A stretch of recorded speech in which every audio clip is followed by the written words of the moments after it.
자, 이어서 연결고리 넘어가 보겠습니다. 앞서는 계속해서 침체 시그널에 대한 부분들을 좀 많이 봤었는데요. 이번에는 또 다른 분석도 있을지 체크해 보도록 하겠습니다. 유한타증권 송태영 과장입니다. 과장님 안녕하세요. 네, 안녕하세요. 네. 자, 오늘 과장님과 함께 볼 주제부터 공개해 주시죠. 오늘의 주제입니다. 자, 약해지는 동력, 쉬어가는 증시. 이제 쉬어간다라는 표현이 조금은 위안이 되는 것 같습니다. 좀 더 세부적인 내용들 전해 주시죠.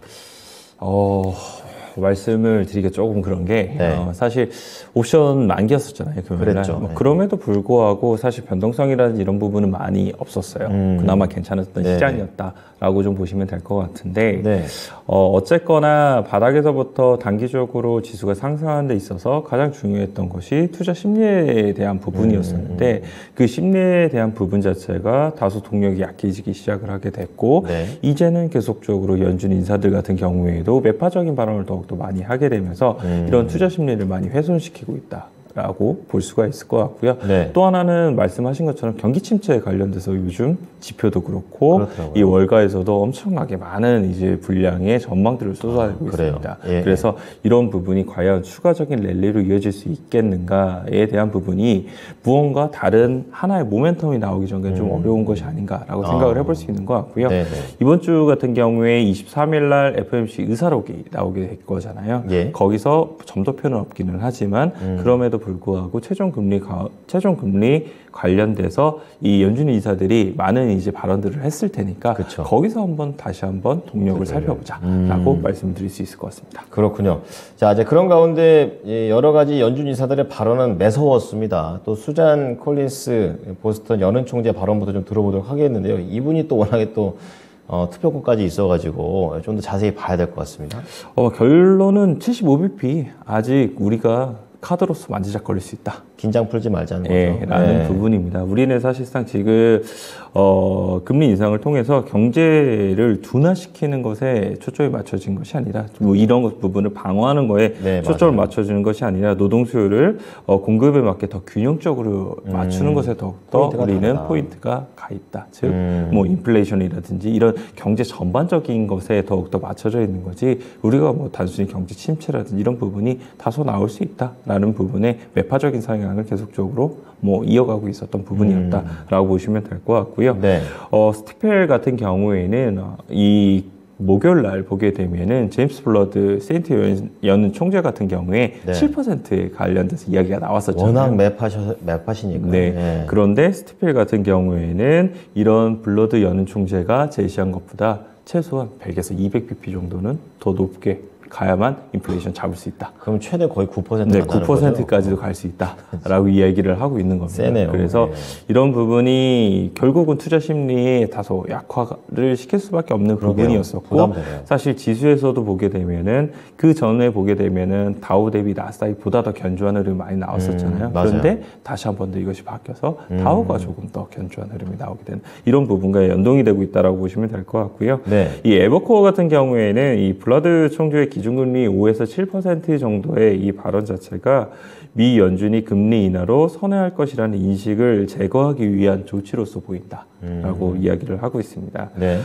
그리고 이러한 강경한 발언은 이전에도 그랬듯이 단기적인 증시 변동성 확대 요인으로도 작용을 하게 될 것이다라고 얘기를 했는데 뭐 그럼에도 불구하고 에버코어 같은 경우에는 이 블러드 총재가 이 충격을 최소화하기 위해서 많은 배려를 했다라고 표현을 하게 돼요. 그렇군요. 바로 자신이 발언을 하기보다는 그냥 도표로서 넣어주게 되고 뭐 이런 간접 발언인 거죠. 그런 부분에서 봤을 때 이런 부분이 어느 정도 의도가 좀 숨겨져 있었던 부분이 아니었나라고 얘기를 하고 있습니다. 그래서 일단은 연준 같은 경우에는 계속적으로 증시가 화랑이 오는 것을 경계를 하고 있었기 때문에 그런 부분에서 매파적인 발언이 계속적으로 나오는 것이 아닌가라고 보시면 될 것 같고 일부 이제 연준 인사들 같은 경우에는 매파에서 다소 조금 완화되는 발언도 조금씩 나오기 시작을 했잖아요. 그런 부분이 결국은 12월 달 FOMC 회의에서는 보다 더 많은 부분 비등비등해질 수 있는 이러한 이제 현상까지 갈 수 있지 않을까라고 생각을 하고 있습니다. 다만 그 전까지의 이런 모멘텀적인 부분이 결국은 투자 심리에 대한 부분에 많이 기인을 하게 될 수밖에 없을 텐데 네. 지금은 다소 이제 완화가 되어 있는 상태이고 아까 말씀을 드린 것처럼 FOMC 의사록이 나오게 된다거나 네. 아니면 중간에 다시 한 번 더 CPI가 더 많은 부분 떨어지게 된다거나 네. 이렇게 되면은 추가적으로 투자 심리가 더욱더 좋아질 수 있지 않을까 이렇게 생각해 볼 수 있는 것 같습니다. 그냥 무조건 매파로만 볼 게 아니라 이제 상황에 따라서 조금은 유동적인 변동도 있을 거라는 걸 감안하면서 시장의 발언들을 이해해 봐야겠습니다. 자, 그런 가운데 이제 경제 지표 같은 경우에는 다 안 좋았어요. 전체적으로 이렇게 되면 속도 조절 좀 해야 되는 거 아닌가 이런 생각 좀 드는데 또 발언이 또 엇갈리니까 저것도 좀 헷갈립니다. 지표 어땠나요? 이 부분은 사실 저는 이렇게 생각을 하고 있습니다. 경기 침체보다도 초점이 맞춰지느냐 아니면 이거를 통해서 통화 정책이 변화될 수 있느냐. 그렇죠. 이게 네, 맞아요. 이게 둘 중에 하나로 더욱더 많이 이제 이 무게 중심이 쏠리는 경우가 상당히 많았었는데, 네. 요 근래 보게 되면 침체 쪽으로 조금 더 무게 중심이 가고 있는 것 같아요. 그 전에는 안 좋게 나오면 안 좋으니까 당연히 통화 정책 그랬었죠. 네, 가는 맞아요. 거 아니냐? 썼는데 이 부분이 요즘은 경기 침체보다도 포커스가 많이 맞춰지기 시작을 한 부분이었었고 이에 따라서 뭐 뱅크 오브 아메리카 같은 경우에도 약세 장벽이 이제 거의 끝나게 될 것이다. 그런 얘기도 라는 하죠. 부분이라든지 아니면은 이제 CNBC에서도 블랙락이 이제 경기 침체가 우리에게 이 목전에 앞에 오게 됐고 이에 따라서 다소 좀 안 좋아질 수 있지 않겠느냐라고 얘기를 하는 이런 의견이 보다 더 많은 부분 힘을 이제 실는 것이 아닌가라고 저도 생각을 해보고 있습니다. 그렇군요. 어쨌거나 이런 부분을 보게 되면은 경기 침체 관련돼서 생각보다 우리가 빨리 지금 이미 경기 침체가 되고 있다라고 보시면 될 것 같고요. 예. 사실상 내년도 후반 정도에 금리 인하에 대한 목소리가 더욱더 높아질 수밖에 없는 부분이 이런 부분 때문이 예. 아닌가라고 생각을 하고 있습니다. 그렇군요. 그래서 골드만삭스 같은 경우에는 이 금리, 최종 금리 같은 경우에도 5에서 5.25%로 올리기는 했었습니다만 네. 유럽 경제가 다소 안 좋다 하더라도 2023년도에 경기 침체를 가까스로 미국 경제가 피할 수도 있을 것이다. 그렇군요. 라는 이러한 이제 긍정적인 전망도 좀 나오고 있거든요. 그렇군요. 그래서 이런 부분이 어느 정도 계속 엇갈리게 나오는 부분이 있다라고 보시면 될 것 같고 일단은 경기 침체에 포커스가 맞춰지게 되면은 그런 부분에서 기업 실적과 맞물리게 되면서 조금 안 좋아질 수 있는 부분이 생기겠지만 그 다음에는 당연히 금리 인하에 대한 부분으로 다시 이 사이클로 돌아가게 될 것이니까 그 부분을 내년도 후반 정도에는 우리가 볼 수 있지 않을까라고 생각하고 있습니다. 네, 코로나 때문에 풀린 돈이 많았었죠. 이제 그것 때문에 인플레이션 지금 당하고 있는 거고, 거기에다 또 전쟁까지 겹치고 있습니다. 하나도 이런 것들이 해결됐으면 하는 마음입니다. 자, 그러면 다음엔 유가 좀 볼 텐데요. 여기에는 또 봉쇄 움직임이 또 나오니까 또 흔들리는 것 같습니다. 좀 자세히 보죠. 네, 맞습니다. WTI가 80불 가까스로 지켜냈었는데 그렇죠. 장중에는 더 많이 빠졌어요. 깼었군요. 네, 80불을 깼었던 부분이 있었고요. 말씀하신 것처럼 지금 중국에서 다시 한 번 더 코로나 관련된 확진자 수가 2주간 7배 증가를 했다고 7배요? 하고 있어요. 크네요. 뭐 그렇지만 확진자 수를 보게 되면 2만 명대거든요.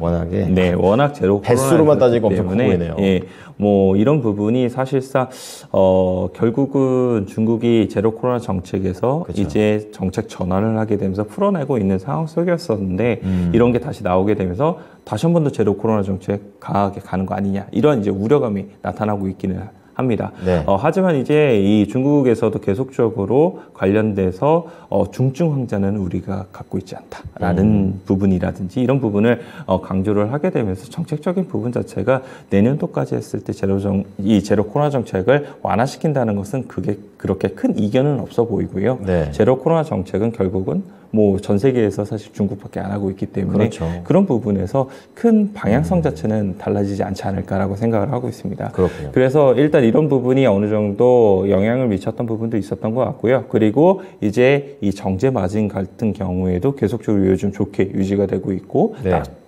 특이하게도 납사 가격까지도 요즘 좋게 나오고 있거든요. 뭐 그런 부분을 생각을 해봤을 때 정유주들 같은 경우에도 생각보다 금요일 시장에서 견조한 흐름이 나오게 됐었고 국내 같은 경우에도 이런 부분을 조금 기대를 해볼 수 있는 부분이 있지 않나라고 생각을 하고 있습니다. 그래서 SOE 같은 경우 4분기 실적 같은 경우에 기대감이 3분기 저점을 찍고 이제 반등이 나올 수 있다라는 기대감이 상당히 높아지고 있는데 네. 그런 부분에 조금 더 초점을 맞춰야 되는 거 아닌가라고 생각을 해볼 수 있는 것 같고요. 아까 제가 납사 가격 이 반등이 나오고 있다라고 그렇죠. 말씀드렸었잖아요. 예, 예. 그런 부분에서 봤을 때는 순수 케미칼 업체인 대한유화라든지 네. 뭐 롯데케미칼은 유중 때문에 조금 어려울 것 같고 네. 좀 보셔야 되지 않을까라고 생각하고 있습니다. 네, 화학주 또 얘기를 좀 해주시네요.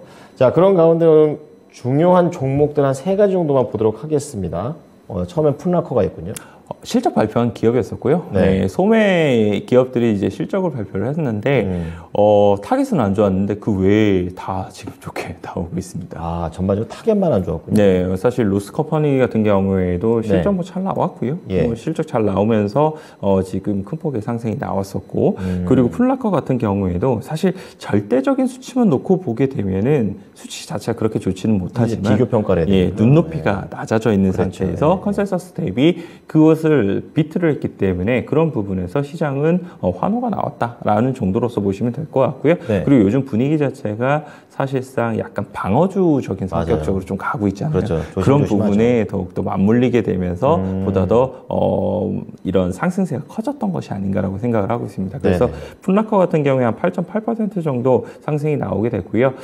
눈에 띄었던 점 같은 경우에는 2022년도 가이던스를 상향 조정을 하게 되거든요. 그래요? 네, 원래 이 매출 같은 경우에는 마이너스에서 6%에서 7% 정도 감소할 것이다라고 얘기를 했는데 마이너스 4에서 5% 정도로 이런 부분을 좀 줄였던 부분이 있었었고요. 네.